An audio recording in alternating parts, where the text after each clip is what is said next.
지난주부터 사순절 예수님의 고난을 묵상하는 교회의 절기가 들어갔습니다. 공교롭게도 저희가 매주 보고 있는 요한복음 본문이 예수님의 고난을 다루고 있습니다. 오늘 예배를 통해서 고난의 길을 가신 예수님, 그분을 믿고 사는 것은 무엇인지 이 본문 속에서 말씀하시는 성령님의 음성이 우리 모두의 마음에 들리기를 간절히 소망합니다. 예수님은 종교 지도자들에게 1차 신문을 받으셨습니다. 그리고 이제 빌라도 총독에게로 보내지는데요. 지난 시간에 이에 대한 배경을 잠시 설명을 드렸습니다. 종교 지도자들은 예수님을 빌라도 관정으로 끌고 갔지만 자신들은 관정 안에 들어가지 않았지요. 이방인의 땅이니 유월절을 앞두고 부정하다 해서 예수님만 들여보냈습니다. 상황이 이렇다 보니 빌라도는 예수님을 신문했다가 다시 관정 밖으로 나가서 종교 지도자들과 논의하고 다시 안으로 들어와서 예수님을 신문하고, 이렇게 상황이 계속해서 돌아가고 있습니다.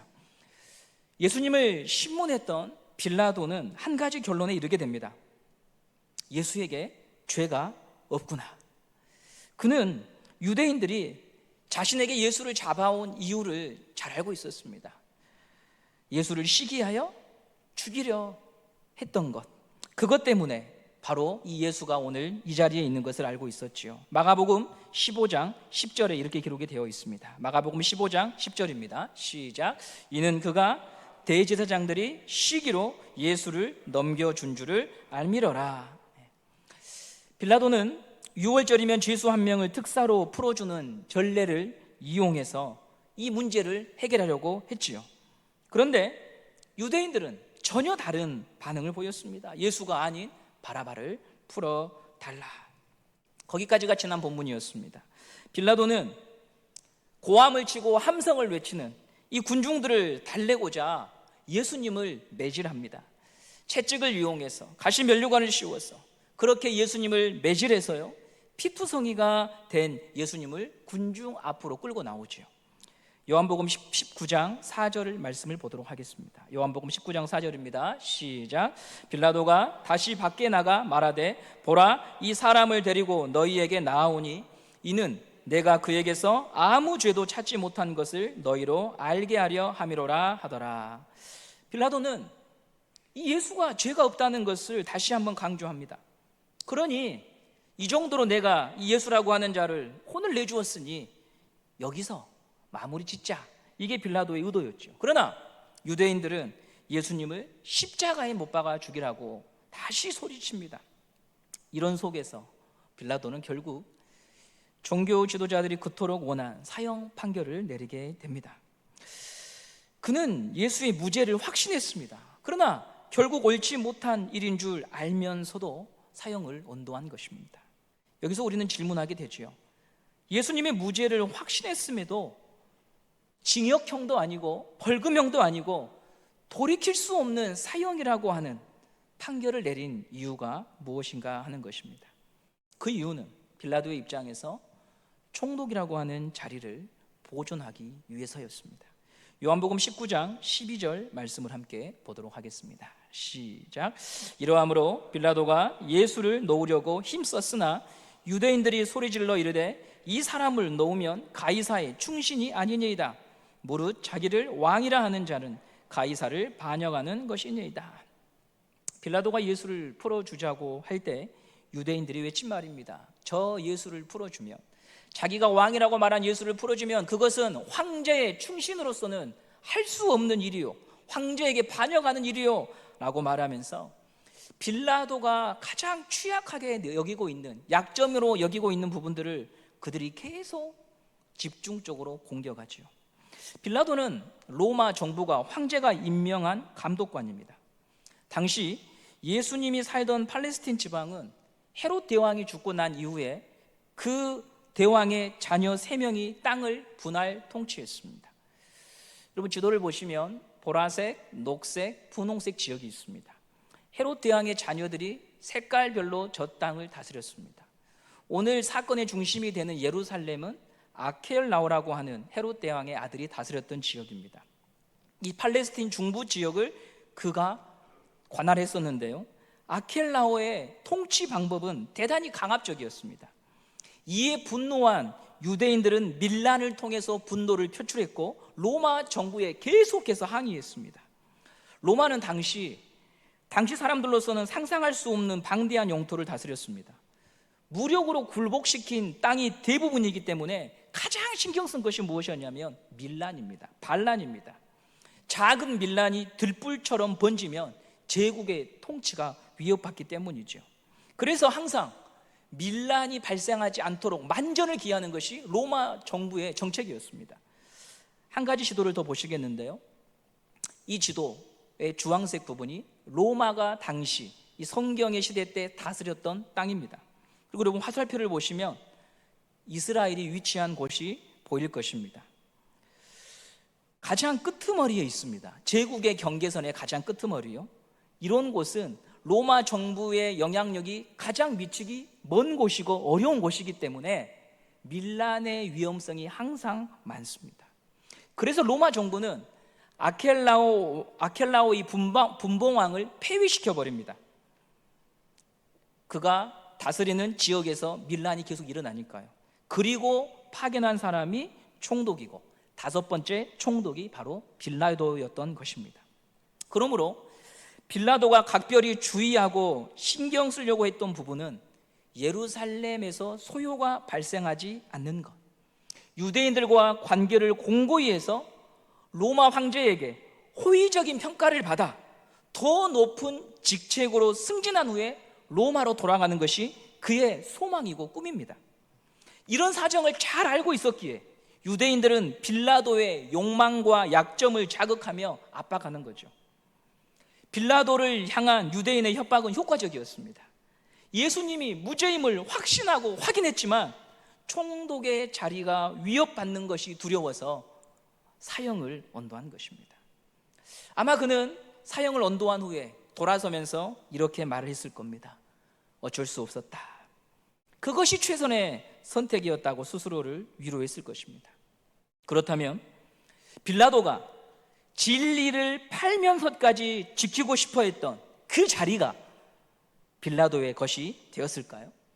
예수님이 살던 그 시대를 기록했던, 직접 보고 기록했던 역사가 요세푸스의 기록에 의하면 빌라도는 그로부터 몇 년 후에 로마 황제로부터 파면을 당합니다. 변방의 관리로 쫓겨나고 자괴심에 빠져 자결하는 것으로 생을 마감합니다. 진리를 외면하고 팔아넘기면서까지 지키고자 했던 모든 것이 손에서 다 빠져나갔습니다. 불의한 다수에게 동조하며 자리와 미래를 보장받고 싶어 했지만 스스로 목숨을 끊어야 했던 비참한 인생. 가장 치욕적인 것은요, 모든 교회, 모든 시대의 성도들이 고백하는 사도신경 속에 본디오 빌라도에게 고난을 받으사 십자가에 못 박혀 죽었다라고 하는 것이 예수님이 재림하실 그 날까지 두고두고 사람들에게 회자된다는 거죠. 자리와 미래를 보존하고자 했던 그의 꿈은 결국 허망한 일이 되어버렸고 역사는 진리를 외면한 자로 그를 계속해서 정죄하고 있습니다.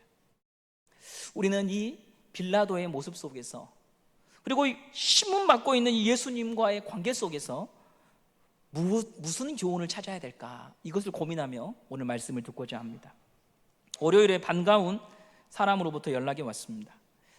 2005년도에 신대원 시험에 합격한 후에 12월에 결과 발표가 나고 1월과 2월은 성경의 원어 히브리어와 헬라어를 배우기 위해 모두 다 천안으로 모여야 합니다. 한 방에서 3명씩 그룹이 되어 기숙하면서 오전 오후 하루 종일 낯선 언어를 배우고 매일 시험을 치릅니다. 그런 시절을 함께 보내며 삶을 나눴던 룸메이트 동기에게서 월요일날 연락이 왔습니다. 저와 동년배인데 울산 출신입니다. 수년 전 대구에서 부목사로 사역을 하다가 사역에 환멸을 느끼고 사임을 했습니다. 이후 학부 때 전공했던 기계공학으로 돌아가 엘리베이터 회사에 취직을 했고 거기서 제법 인정을 받으며 직장 생활을 시작을 했습니다.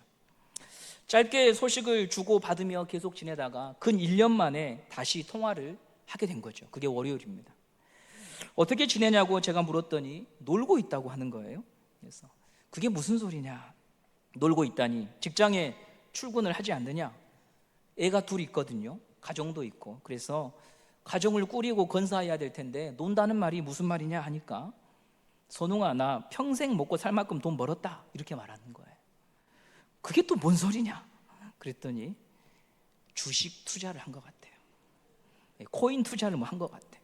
그래가지고 평생 먹고 놀 수 있는 돈을 벌었고, 지금도 토지 소설을 쓴 박경리 작가의 생가, 그 생가를 가족들과 함께 여행하면서 돌아보고 있는 중이라고, 집에 돌아가는 길에 생각이 나서 전화를 했다고 하더라고요. 하동 평사리에 박경리 문학관이 있거든요.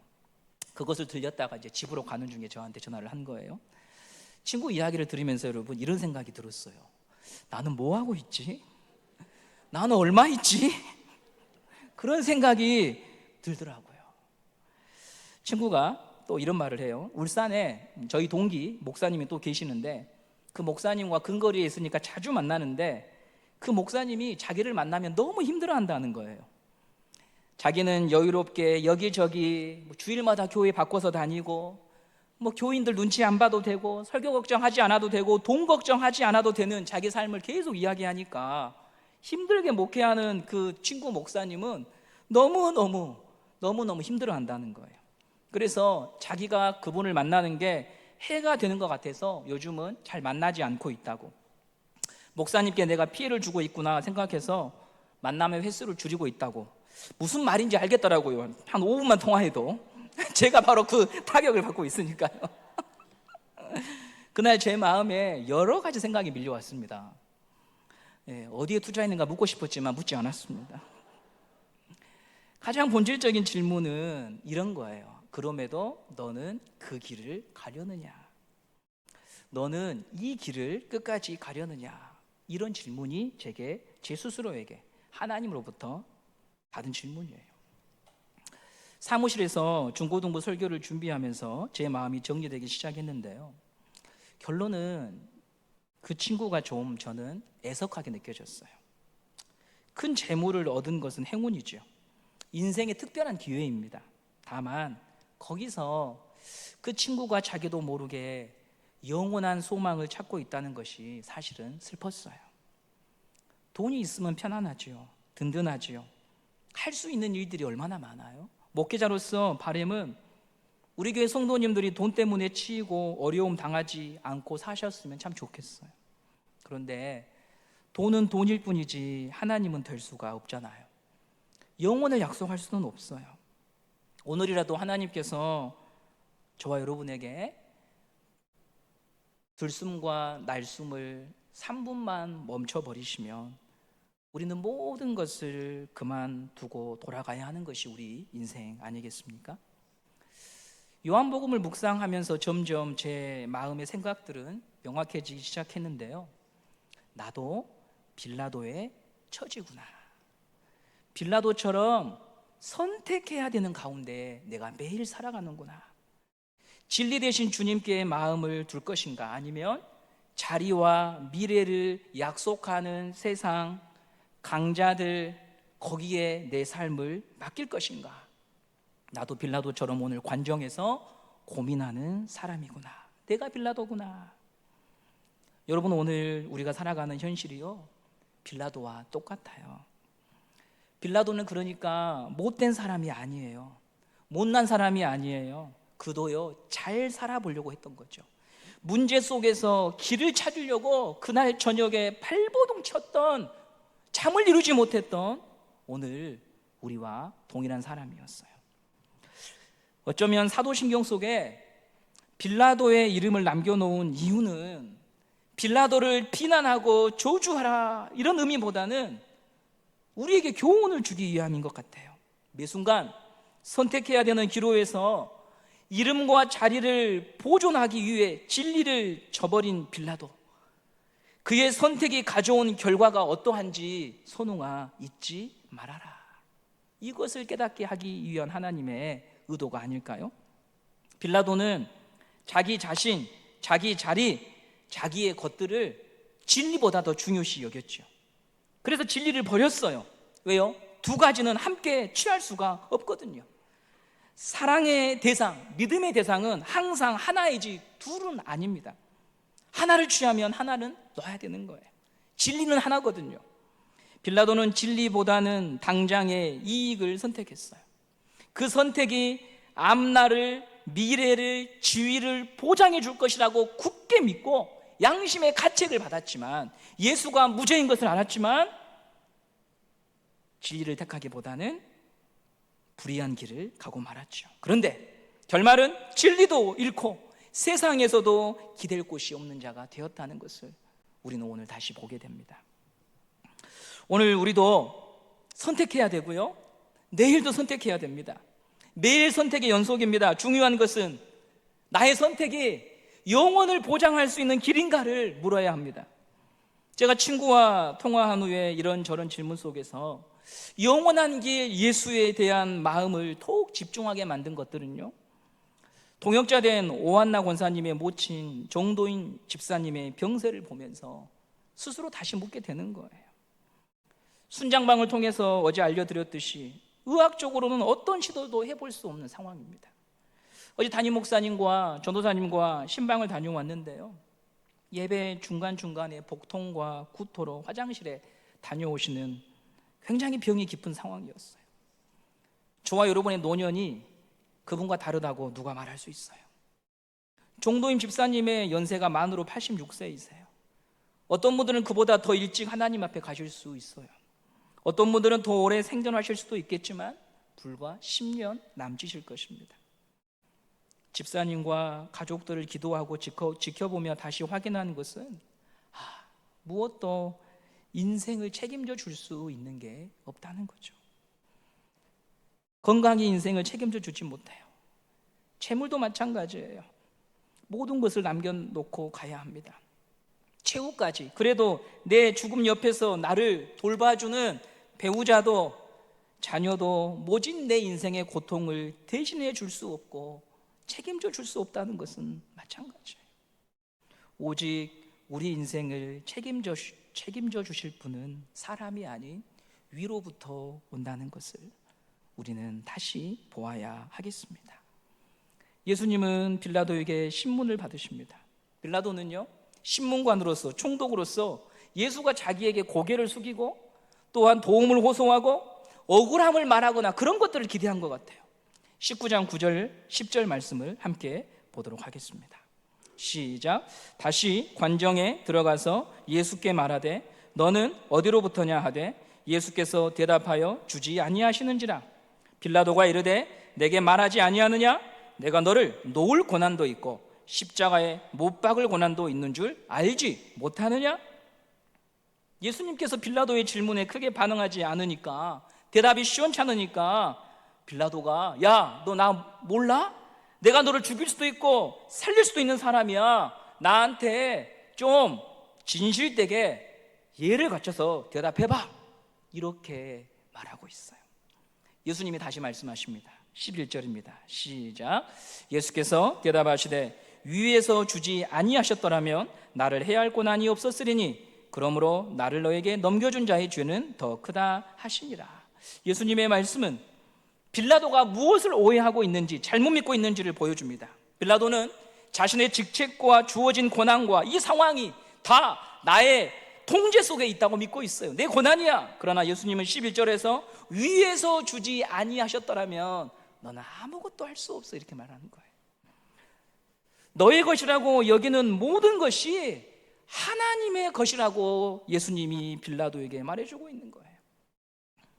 2000년 전에 고위 관료였던 빌라도, 그는 평범한 사람은 아닐 거예요. 기민한 정치 감각, 탁월한 지식, 훌륭한 가문을 배경으로 여기에 이르렀겠죠.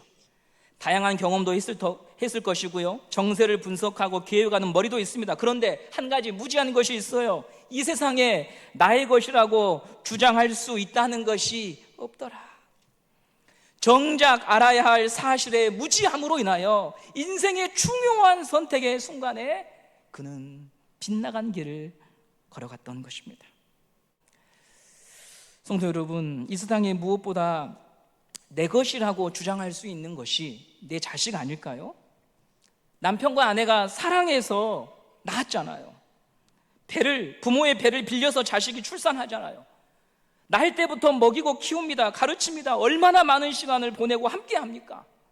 되도록 좋은 거 먹이고 보여주고 키우려고. 그런데 부모의 탄식은 다 똑같습니다. 내 마음대로 크지 않아요. 내 마음대로 크질 않아요. 자녀가 내가 원하지 않는 인생의 진로를 가고요, 마음에 들지 않는 배우자를 데려오고요, 마음에 들지 않는 친구를 만나는 거예요. 그럴 때마다 저놈의 자식, 애비 닮아가지고, 엄마 닮아가지고, 도대체 누굴 닮아가지고, 이런 말이 항상 나오죠. 태양이가 잘못하면 애비 닮아가지고, 주환이가 잘못하면 또 애비 닮아가지고, 다 애비 닮아가지고. 그러잖아요, 여러분. 우리가 다 상대방 배우자를 보면서 누구 닮아가지고, 안 되면 이제 막 사돈의 팔촌까지 가는 거예요. 그런데 그 모습을 통해서 다시 배우게 되는 것은요, 내 것이란 없구나. 내 것이란 없구나. 그러면 어디서 온 거예요? 다 위에서 주신 것이고, 하나님이 허락해서 내 곁에 있는 줄 믿습니다. 다만 우리는 하나님의 것을 잠시 맡아서 돌보는 것이구나. 자녀만이 아니에요. 건강도, 재물도, 사업의 계획도 하나님이 위에서 허락해 주셔서 지금 잠깐 갖고 있는 거예요. 자녀들이 부모님 돌아가시기도 전에, 부모의 육체에서 온기가 식지도 않았음에도 불구하고 요즘 현대인들이 유산으로 갈등하고 다투는 것 많이 보잖아요. 남겨놓은 재산이 나의 것이라고 착각하니까 그러는 거예요. 가까운 사람들과 의절하면서까지 불법을 일삼고 돈을 버는 이유도 그것이 나의 것이라고, 앞으로도 내 것이라고 믿고 있기 때문에 그런 것이죠. 어쩌면 이 세상의 비극은 나의 것이 아닌 것을 나의 것으로 믿고 주장하기 때문에 괴로운 것 같아요. 우리는 오늘 사순절을 맞아서 재판받으시는 나의 왕 예수님의 고백, 위에서부터 허락하지 않으면 아무것도 못한다, 이 고백을 우리의 것으로 삼기 원합니다. 다시 11절 말씀을 함께 보도록 하겠습니다. 11절입니다. 시작. 예수께서 대답하시되 위에서 주지 아니하셨더라면 나를 해야 할 권한이 없었으리니 그러므로 나를 너에게 넘겨준 자의 죄는 더 크다 하시니라. 빌라도는 바로 나입니다. 예수님은 지금 나에게 말씀합니다. 선웅아, 너의 것이란 없어. 위에서 주셨기에 너가 잠시 누리는 거야. 너가 소중히 여기는 것, 너의 자랑, 너의 미래, 인생, 재물 모두 우리 하나님 아버지가 너에게 주셔서 있는 거야. 너가 그것을 믿니? 라고 이 본문은 우리들에게 묻고 있습니다. 내게 있는 모든 것이 위로부터, 하나님으로부터 맡겨진 것임을 기억하고 고백하며 사는 게 예수를 믿는 삶입니다. 그래야 선택의 순간에 착각하지 않을 수 있지요. 진리를 저버리고 빌라도의 길로 가는 사람이 되지 않을 수 있습니다. 성도 여러분, 우리 모두 빌라도의 잘못된 믿음이 나에게 있지 않은지 돌아봅시다. 벼랑 끝에 서 계시는 예수님께서 피를 흘리시면서 그러면서 우리에게 들려주시고자 하셨던 그 가르침을 마음에 새겨 놓읍시다. 그분은 말씀하십니다. 위에서 주지 아니하셨더라면 내게 있는 모든 것이 주님의 것입니다. 이 사실을 고백하고 살 때 진리를 진리되게 믿을 수 있습니다. 불의한 일에 대해서는 불의하다고 말할 수 있습니다. 미래에 대한 두려움에서 벗어날 수 있습니다. 후회 없이 하루를 살 수 있고요, 내 옆에 있는 사람들을 인정해 줄 수 있고 대접해 줄 수 있습니다. 삶이 두려운 이유는 내 것이라고 생각한 것이 하나하나 많아질 때 두렵습니다. 왜냐하면 내가 다 지켜야 되거든요. 그러나 내 것이 아니라 하나님이 주신 하나님의 것이라고 매일마다 고백할 때 두려움이 아니라 감사의 제목이 되는 것입니다. 주일 오전 예배 시 마지막으로 드리는 찬양 여러분 기억하시죠? 주님 감사해요. 주님 감사해요. 내가 여기까지 온 것도 주님의 은혜입니다 라고 고백해요. 내가 여기까지 온 것이 주님의 은혜라는 것을 고백할 수 있으면 두려움이 아니라 우리에게 감사가 되는 것입니다. 지금 처한 상황도 여건도 그것을 고민하며 불안해하기보다 여기까지 온 것이 하나님의 은혜였다고 하는 고백이 있다면 그 두려움 속에서 우리는 다윗처럼 하나님을 찬양할 수 있습니다. 오늘 여러분의 마음에 남겨진 내 것, 나의 것, 자녀 것이라는 명찰의 이름을요, 다시 믿음의 지우개로 지우고 주님의 것이라고 바르게 표기하십시오. 그러면 찬양할 수 있고, 그러면 감사할 수 있고, 그러면 맡길 수 있는 것입니다. 지금까지 도우신 내 주님께서 남은 우리의 삶을 인도하실 것을 믿을 수가 있습니다. 시편 16편 6절에 내게 줄로 재어준 기업이 아름답다 했습니다.